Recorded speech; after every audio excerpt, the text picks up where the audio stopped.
Hello everyone!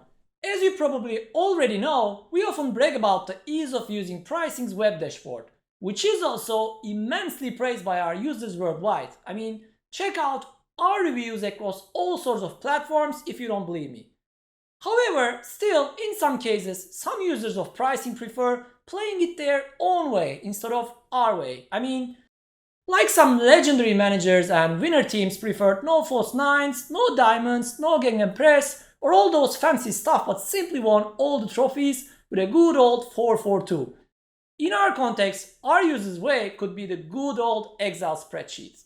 Thanks to Prisync's Excel exporting capabilities, our users can export all their data or a specifically filtered batch of it into an Excel spreadsheet, or they can set automated email deliveries where those daily or instantly generated files come attached.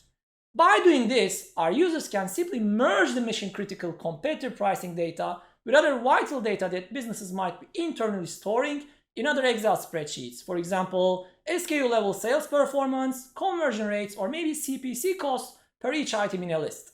As usual, Prisync is there to help when further analysis is needed by its users, either our way or, like in this case, their own way. Thanks for watching this and stay tuned for our coming videos. Have a great day.